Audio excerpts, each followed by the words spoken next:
In the quiet hills of Montana, nestled by a crystal-clear lake, there was a small cabin that belonged to a woman who had spent years chasing bad guys in big cities.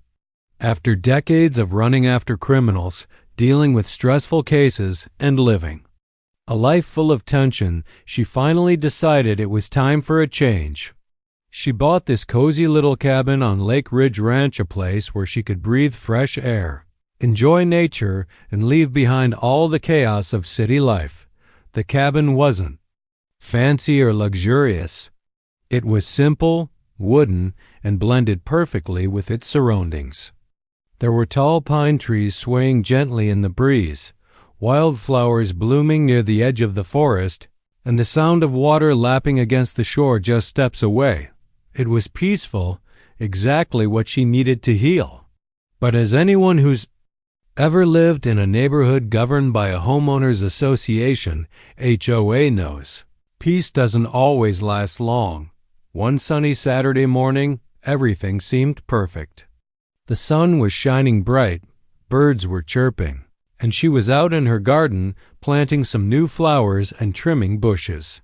Everything felt calm until she heard the crunch of tires rolling over gravel. Looking up, she saw a sleek black SUV pull into her driveway. Out stepped a woman wearing oversized sunglasses, holding a clipboard like it was a weapon, and walking with an air of superiority that made even the squirrels pause mid-nut gathering. This woman introduced herself as the head of the HOA, a group known for enforcing strict rules about how people should maintain their homes. Her name wasn't important, but let's call her the enforcer because that's exactly how she carried herself. With her perfectly styled hair and designer clothes, the enforcer looked more suited to a boardroom than a lakeside community. And right away, she got down to business. She pointed at the rustic wooden fence surrounding the cabin. According to her, it didn't meet the HOA's guidelines for aesthetic conformity. Apparently, the natural wood finish clashed with the rest of the neighborhood's pristine white fences. Never mind that the cabin predated most of the other houses, or that the whole point of buying such a place was to embrace its unique charm. To the enforcer, rules were rules, and exceptions weren't allowed. At first, the homeowner tried to reason with her. She explained that the fence matched the style of the cabin and added character to the property. She even joked lightly, saying something like, "It gives it that lived-in feel, don't you think?" But the enforcer didn't laugh. Instead, she pursed her lips, adjusted her sunglasses, and said coldly, "You have 2 weeks to fix it or else." "Or else what?" the homeowner asked, trying not to sound annoyed. "Let's just say." The enforcer replied with a smug smile, "You'll regret ignoring us." And with that, she turned on her heel, climbed back into her SUV, and drove off, leaving behind nothing but dust and a sour taste in the homeowner's mouth. As she watched the taillights disappear down the dirt road, she couldn't help but shake her head. Who did this woman think she was? A queen ruling over her subjects? For a while, things went back to normal. The homeowner continued working in her garden, fishing off the dock, and enjoying the solitude. But deep down, she knew trouble was brewing. People like the enforcer didn't take no for an answer easily. They thrived on control and drama, feeding off conflict like moths to a flame. And sure enough, it wouldn't be long before this confrontation escalated into something much bigger than either of them expected. Little did she know, this encounter would set off a chain reaction that would turn her peaceful retreat into the Chila center of a storm. But one thing was certain. When push came to shove, she wasn't going to back down without a fight. Not after everything she'd been through. If the enforcer wanted a battle, she was about to get one, but not in the way she imagined. Weeks went by after the visit from the enforcer, and things seemed to settle down again. The homeowner figured maybe the woman had moved on to bother someone else or decided it wasn't worth her time to keep pushing the issue. Life returned.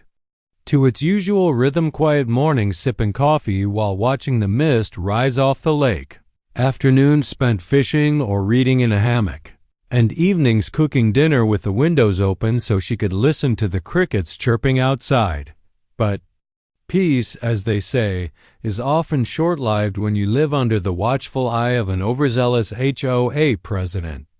One crisp autumn afternoon, just as the leaves were turning shades of fiery orange and red, the calm was shattered.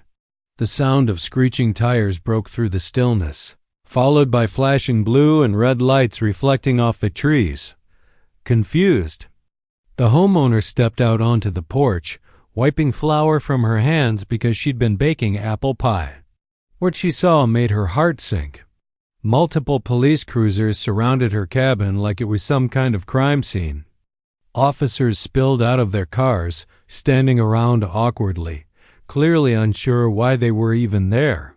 One of them approached her cautiously, looking almost apologetic. "Ma'am," he said, glancing at his notepad, "we received a call about an illegal occupant here. We're going to need you to step inside while we verify your residency."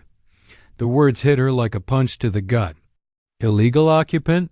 This was her home. She'd bought it fair and square, paid every penny, and filed all the proper paperwork. How could anyone accuse her of squatting? Before she could respond, another officer walked up, a familiar face this time. It was someone she'd worked with years ago back in the city, part of the same department where she'd spent most of her career before retiring. Let's call him Officer Jenkins for simplicity's sake. He gave her a sheepish look, clearly uncomfortable with the situation. "I didn't know this was your place," he muttered under his breath. "They told us there was a squatter living here. Said you forged documents to claim ownership." She felt anger bubbling up but forced herself to stay calm. Losing her temper wouldn't help now. Instead, she took a deep breath and said firmly, "This is my property. I own it outright. Whoever called this in lead." Officer Jenkins hesitated, then nodded slowly. "I believe you, but we've got orders. There's a warrant here saying you don't belong here. Until we sort this out, we can't ignore it." That's when realization dawned on her. This wasn't just some random misunderstanding, it was personal. Only one person would go to such lengths to ruin her life. The enforcer. Somehow, she must have convinced someone in authority that the homeowner was breaking the law, using fake papers or whatever nonsense she thought would stick. Determined to prove them wrong, the homeowner reached into her pocket and pulled out her badge. Yes, she still carried it everywhere. It was a habit from her days as a detective. Holding it up, she said loudly enough for everyone to hear, "You see this? I'm not just some random person. I used to be one of you. If you want proof of who I am and what I own, check my credentials. Call dispatch if you need to confirm my identity." Her voice carried weight, commanding attention. The officers exchanged uneasy glances. They weren't expecting this kind of pushback. Reluctantly, one of them radioed in her badge number. While they waited for confirmation, the homeowner took advantage of the moment to start gathering evidence. Of her own dot, she invited Officer Jenkins inside, showing him copies of her title deed, bank statements proving she'd paid for the property, and emails from the real estate agent who handled the sale. Everything checked out, but bureaucracy moves slowly, especially when emotions run high. By the time the officers realized they'd been sent on a wild goose chase, the enforcer had already planted seeds of doubt in their minds. Still, thanks to her quick thinking and refusal to back down, the eviction process stalled. For now, she was safe, but only temporarily. As the officers packed up and left, apologizing profusely, she couldn't shake the feeling that this wasn't over. Not by a long shot. Later that night, sitting alone in her cabin with the fire crackling softly in the hearth, she stared at the stack of documents spread across her dining table. Something about this whole mess didn't add up. Why would the Enforcer risked so much just to get rid of her? Sure, the woman was power-hungry and obnoxious, but this level of effort suggested something deeper, a hidden agenda. So, instead of letting herself stew in frustration, she did what she did best. She started digging. Pulling out her laptop, she began combing through public records, cross-referencing her purchase agreement with county data, and that's when she stumbled upon something shocking.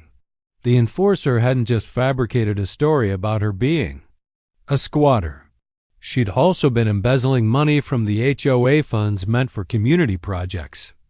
Worse yet, she'd bribed a low-level clerk in the local government office to forge documents supporting her false claims. The pieces of the puzzle clicked into place. This wasn't about aesthetics or rules anymore, it was about control. The enforcer wanted the homeowner gone because she posed a threat. Maybe she feared retaliation if the truth came out, or maybe she simply couldn't stand the idea of someone defying her authority. Whatever the reason, the homeowner knew one thing for certain. She wasn't going to let this slide. As she sat there, staring at the screen and processing everything she'd uncovered, a plan began forming in her mind. She wasn't just going to defend herself. She was going to turn the tables completely. After all, she hadn't spent years chasing criminals without learning a thing or two about strategy. By morning, she had a clear course of action. First, she gathered all the evidence she needed to expose the enforcer's lies. Then, she made a few discreet calls to trusted colleagues, old friends in law enforcement, and even a journalist friend who owed her a favor. By the end of the day, she'd set the stage for a confrontation that would change everything for both of them. The battle lines had been drawn. The enforcer thought she held all the cards, but she was about to discover that playing dirty has consequences.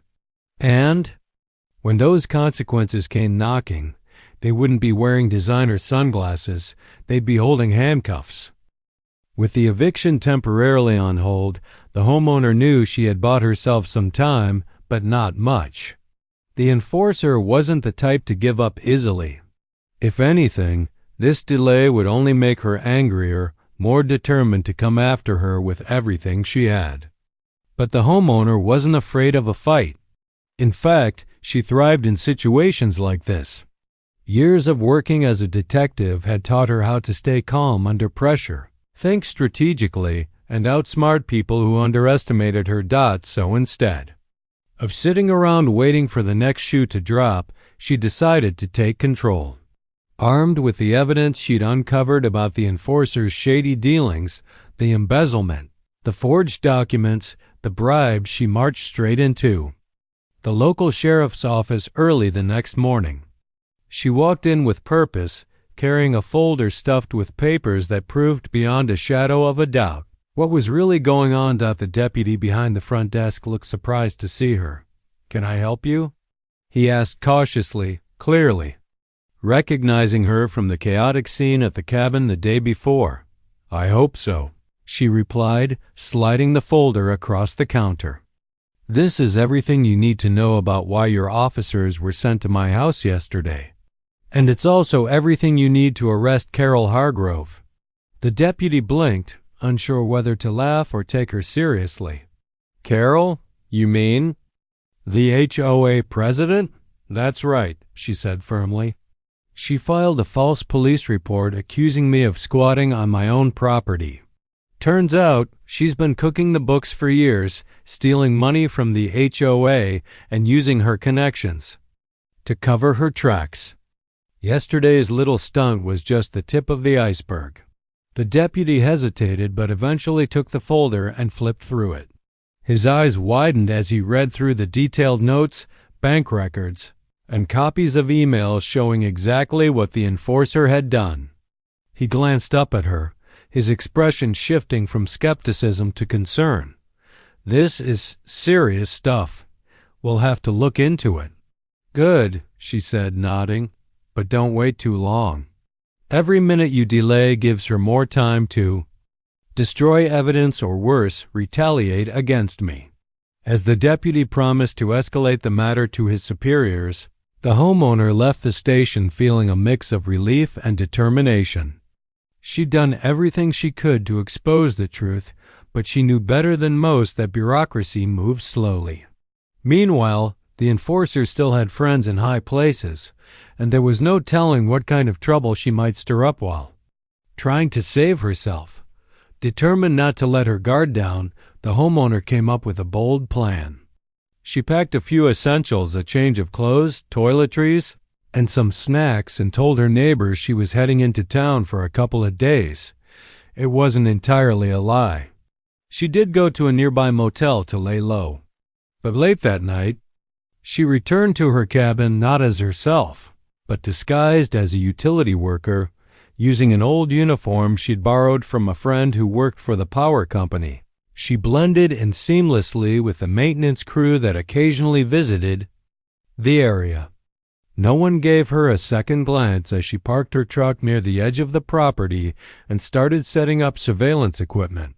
Hidden cameras, audio recorders, and motion sensors were carefully placed around the cabin and surrounding areas. Her goal was simple: catch the enforcer red-handed admitting to her scheme.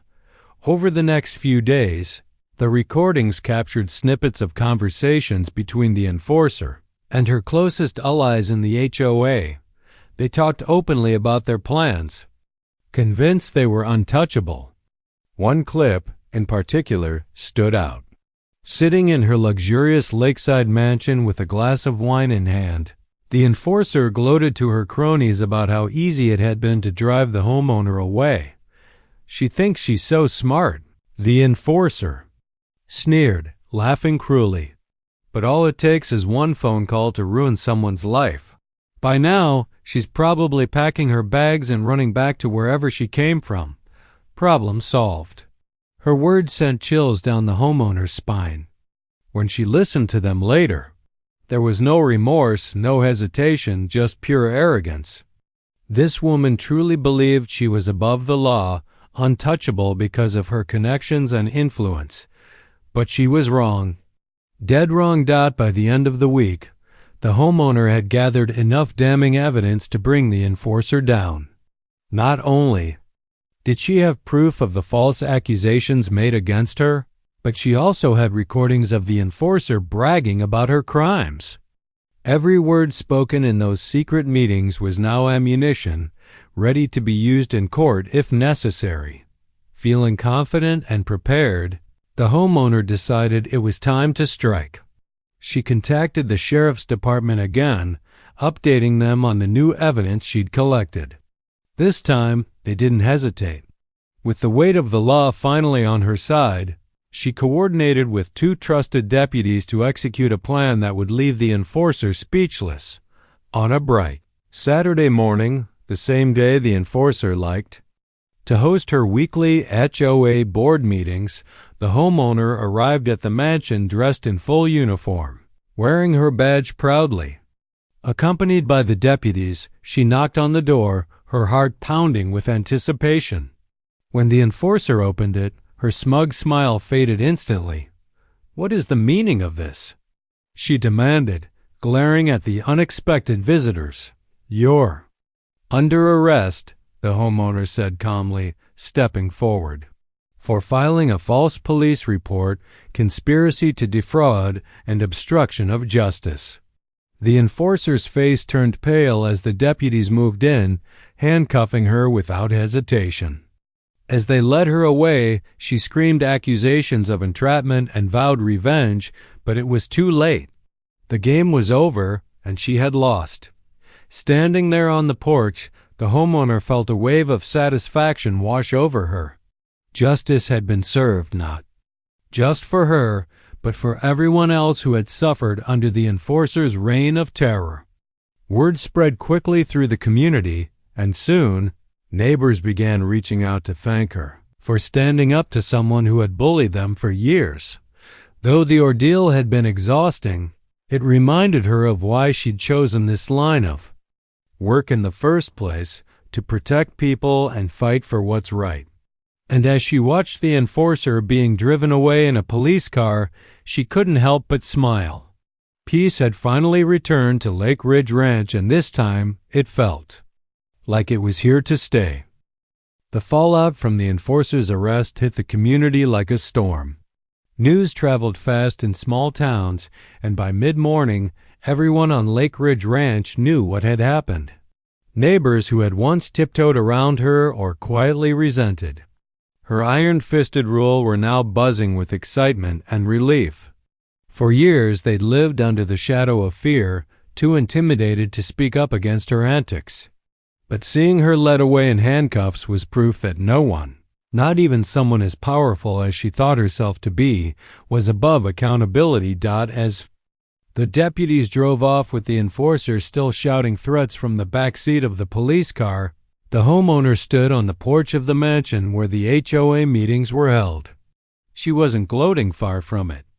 Instead, she took a deep breath, looking out at the stunned faces of the other board members who had gathered for their usual Saturday meeting. These people weren't innocent bystanders.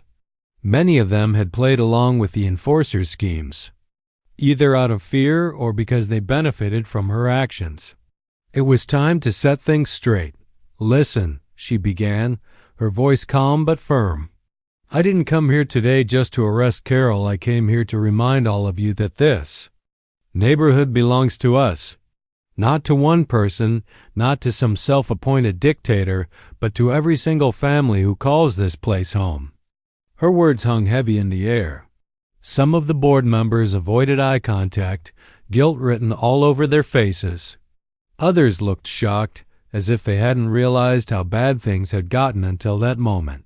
A few even nodded slowly, acknowledging the truth in what she said. She continued, "For too long, we've let someone else decide how we live our lives here. Rules are important. They keep things running smoothly, but they shouldn't exist to control us or make us miserable. We deserve better than that." One older man, who had always seemed uneasy during the enforcer's tirades, finally spoke up. "You're right," he admitted, his voice trembling slightly. "We should have stood up to her sooner. But none of us wanted to rock the boat. She was so aggressive, so sure of herself. We thought if we stayed quiet, maybe she'd leave." "US alone," the homeowner nodded understandingly. "Fear does that to people. It makes us doubt ourselves, makes us think we're powerless. But look around, you're not powerless. None of us are. Together, we can fix this mess and start fresh." With that, she proposed an emergency meeting not just for the HOA board, but for everyone in the community. Flyers went up around the neighborhood within hours, inviting residents to gather at the Lakeside Pavilion that evening. At first, turnout was uncertain. People were hesitant, unsure whether this was another trap or something genuine. But curiosity got the better of them, and soon the pavilion was packed with neighbors eager to hear what would happen next. When the homeowner stepped up to address the crowd, there was a mix of emotions in the air: hope, anger, confusion, and even a little fear. She started by laying out everything she'd uncovered about the enforcer's crimes: the embezzlement, the forged documents, the false accusations. As she spoke, gasps rippled through the audience. Many had suspected something was off, but hearing the full extent of the corruption left them speechless. Then she shifted gears. "This isn't just about punishing someone for doing wrong," she explained. "It's about rebuilding trust between neighbors, between the HOA and the community, and most importantly, within ourselves. We need leaders who care about what's best for everyone, not just themselves." She suggested forming a new HOA board, one made up of volunteers who truly represented the values of the community. To her surprise, several hands shot up immediately. People who had never considered getting involved before were suddenly stepping forward, ready to take responsibility for making things right. Among them was the older man from earlier, who volunteered to help draft a new set of guidelines, one that focused on fairness and collaboration rather than rigid enforcement. By the end of the meeting, The mood had shifted completely. What had started as a tense confrontation turned into a celebration of unity. Neighbors exchanged phone numbers, promised to organize more events together, and even joked about renaming the lake to mark a fresh start. The homeowner couldn't help but smile as she watched it unfold. After everything that had happened, this was the outcome she'd hoped for, a community coming together instead of falling apart. But the work wasn't done yet. Over the next few weeks, the new HOA board worked tirelessly to undo the damage caused by the enforcer's reign. They reviewed old budgets, tracked down missing funds, and redistributed money back into projects that actually mattered: fixing potholes, planting trees, and improving the playground near the park. Slowly but surely, Lake Ridge Ranch began to feel like a real neighborhood again. Meanwhile, the homeowner returned to her cabin, finally able to enjoy the peace she dreamed of when she first moved in. The stress of the past few months lingered, but it was outweighed by a sense of accomplishment. She had faced down a bully, exposed corruption, and inspired others to stand up for themselves, all while staying true to her principles. One evening, as she sat on her porch watching the sunset paint the sky in shades of pink and orange, a neighbor stopped by with a basket of homemade cookies. "We just wanted to say thank you," the woman said shyly. "You didn't have to do any of this." "But you did. You saved us." The homeowner smiled warmly. "I didn't save anyone," she replied. "All I did was show you that standing up for yourself is worth it. The rest was all you guys." As the neighbor walked away, the homeowner leaned back in her chair, letting the cool breeze wash over her. Life at Lake Ridge Ranch wasn't perfect. It probably never would be, but it was good. Better than good, actually. And for the first time in a long while, she felt truly at home. Months passed, and the once tense atmosphere at Lake Ridge Ranch transformed into something almost unrecognizable. The enforcer's arrest had been a turning point not just for the homeowner but for everyone in the community. Where there had once been division and fear, there was now camaraderie and hope. People who had barely known each other before were suddenly organizing potlucks, weekend fishing trips, and even impromptu bonfires by the lake. It was as if the weight of years of oppression had finally lifted, allowing the neighborhood to breathe freely again. The new HOA board proved to be exactly what the community needed: a group of neighbors who genuinely cared about making life better for everyone. They held regular meetings open to anyone who wanted to attend and encouraged input from all corners of the ranch. Gone were the days of closed-door sessions where only a select few made decisions. Now, every voice mattered.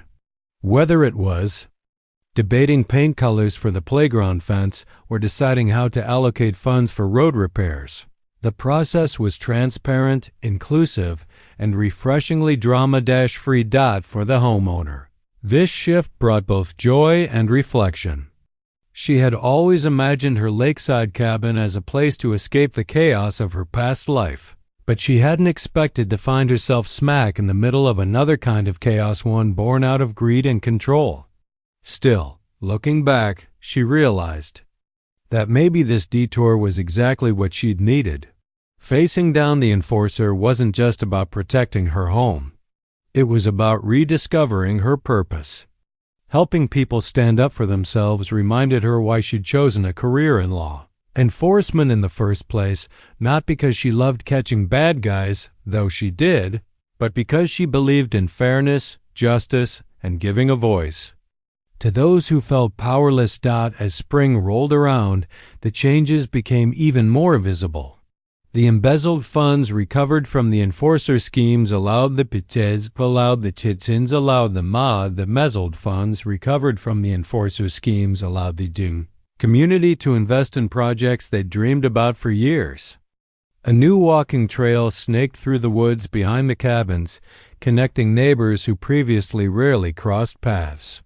Flower beds sprouted along the main road, planted by volunteers young and old during a weekend beautification day. Even the old dock by the lake got a fresh coat of paint, thanks to a team effort that included nearly every family on the ranch. One Saturday morning, the homeowner woke up early to the sound of hammering and laughter drifting across the water. Curious, she grabbed a cup of coffee and wandered over to see what was going on. To her surprise, a group of neighbors was hard at work building a small gazebo near the shore. When she asked what it was for, one of them grinned and said, "It's your welcome gift."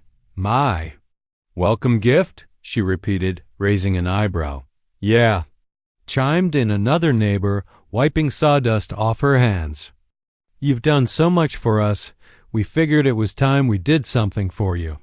This way, you'll have a cozy spot to sit and watch the sunset without having to haul chairs outside every evening."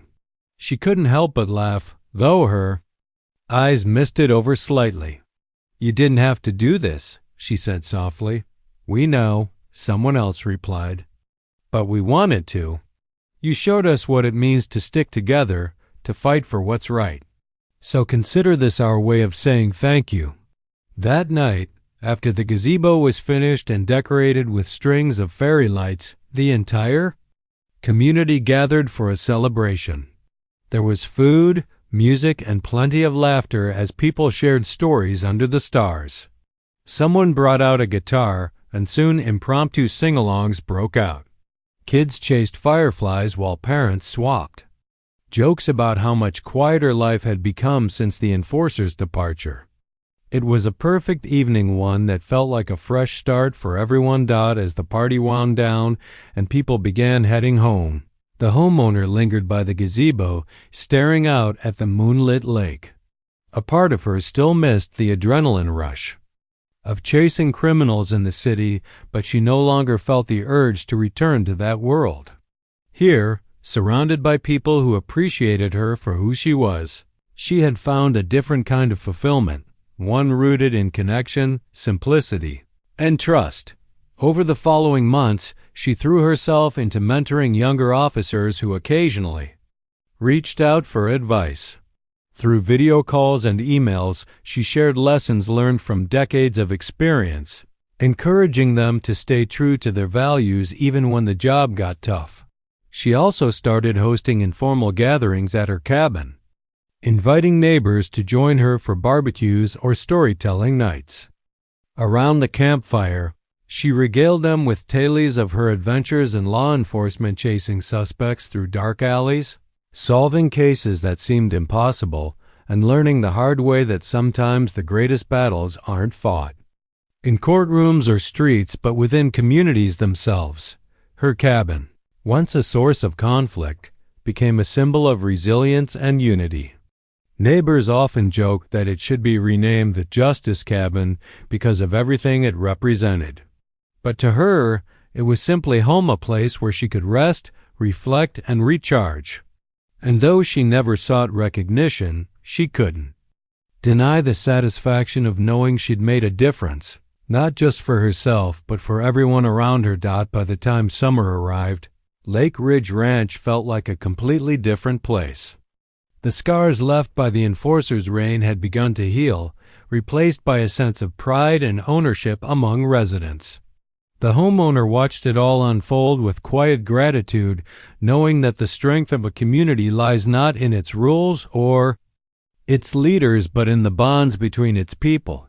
On one particularly warm afternoon, she sat in her new gazebo with a book in hand, listening to the gentle lapping of the water against the shore. A pair of kayakers paddled by, waving cheerfully as they passed. In that moment, she realized something important. Peace isn't just the absence of conflict. It's the presence of harmony. And harmony, she thought with a smile, was something worth fighting for. Life at Lake Ridge Ranch wasn't perfect. Probably never would be, but it was good. Better than good, actually. For the first time in a long while, she felt truly at home. And as she closed her book and leaned back to enjoy the view, she knew one thing for certain: some battles leave scars, but others leave legacies.